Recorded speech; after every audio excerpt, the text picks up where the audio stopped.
The song you just heard is Jake Clemons, A Little Bit Sweet, off of his record Fear and Love, coming soon. And just like that, on the MPW Digital TV Celebrity Hotline, when he's not busy traversing the globe playing with Bruce Springsteen and the E Street Band, he's talking to Tony Tone on the radio. Jake Clemons. Hello, sir. Hey, how's it going? Buddy, welcome to the show. I got to tell you, we literally, and I don't know if you heard it during the switching over and getting you on the air, but we just got done playing A Little Bit Sweet, and I love it. It's great, buddy. Congratulations.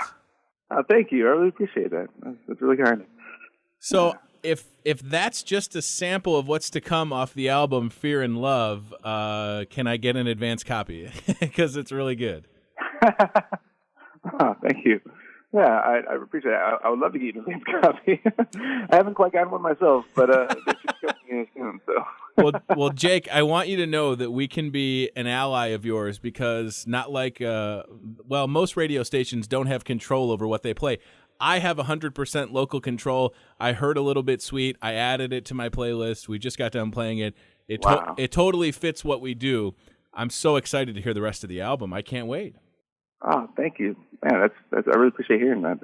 And congratulations on having that kind of privilege. You know, that the ability to play what you want. That's very, very rare. That's what happened to that? I don't. It's great, Jake. I feel like it's college radio, but I get paid to do it. I have the best job ever. You know, I don't want to leave. Yeah. I want to stay here forever. So I mean, it's a very pure form of what we get to do, and. Yeah, it's nice. It's nice to be able to do that. Okay, so jakeclemons.com is the website. Again, the record is Fear and Love, available officially January 13th. So because I don't play any instruments, and I wish I could, but I can sure appreciate music and play it, walk me through the process for you, Jake, because you're a very busy guy. When do you have time to put a Fear and Love together? Well, you know, like I'm always writing. I'm writing constantly. It's something that I do on a daily basis. It's how I process life, you know. That's the way I digest what's happening around me and what I'm seeing and hearing. And so there's a lot of songs that stack up. And, so when it comes time to really put a message together or a theme or an idea, then I start pulling songs and putting them in place. So in terms of the recording process, I was really happy to actually have a few weeks to put some time in the studio this time. My previous records were kind of not rushed, but I didn't have the liberty to really digest and process. So, this record, I got my band in the studio for about 10 days, and we tracked straight through, and then we got in and did some post production, and then I'm really, really happy with what came out of it. It's my best work to date, without question, and a true example of where my heart is coming from on the record.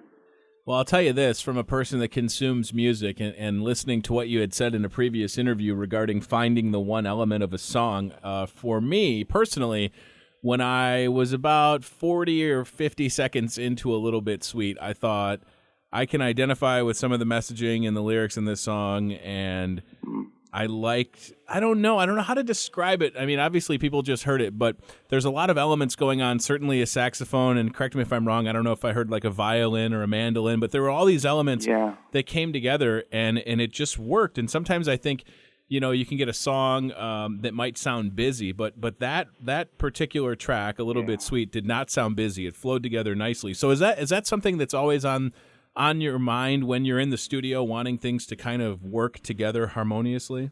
Absolutely. Absolutely. I mean, for me, everything has to help to tell the story. And if it's not important for the story, then it shouldn't be there, I'm not one to try and overproduce things.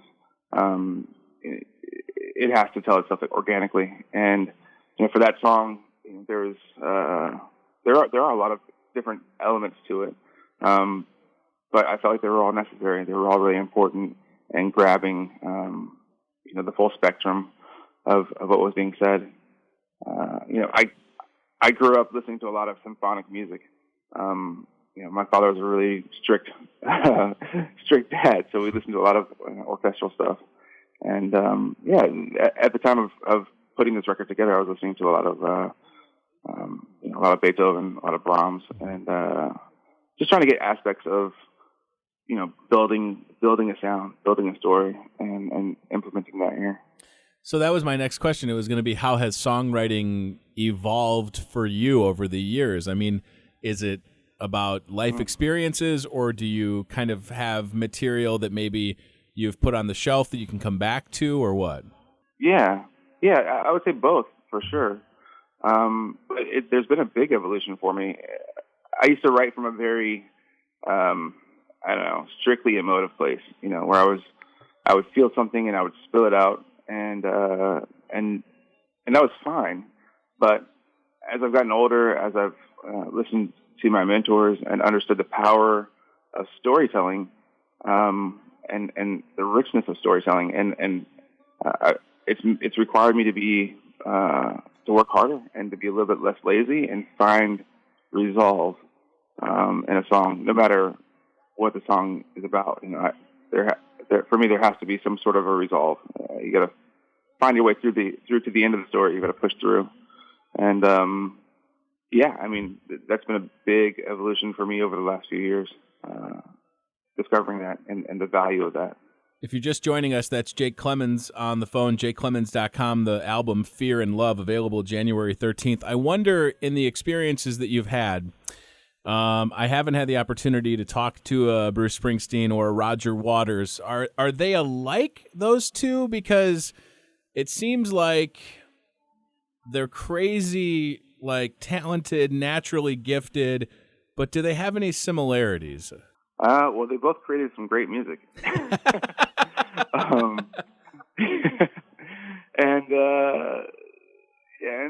Aside from that and the, I don't know, their approximate age, I would say that's probably about where it ends in terms of similarities.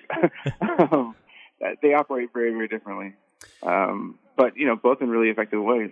So, the indication of that is in the fruit, right? Like you can see that in what you experience at one of their shows. Both phenomenal, but very, very different. Yeah, it's definitely a communal experience. I had the pleasure of seeing yourself in the E Street Band twice this year, in March, and then in Chicago, my hometown, in August. And I just talked to Steven Van Zandt on Wednesday, as a matter of fact, of this week. So I wonder, and I asked Steven the same question. How, like, the show that I saw in Chicago, Jake, it was 3 hours and 40 minutes long. Is that just is that like par for the course with Bruce? I mean, because you're playing the sax and it's a lot of wind, and I just wonder, like, do you just do cardio all day, every day, because you're going to have to be on stage? Like, what is the secret to having that energy all the way through? Because there's no break. Yeah. That's a great question for Steven Van Zandt.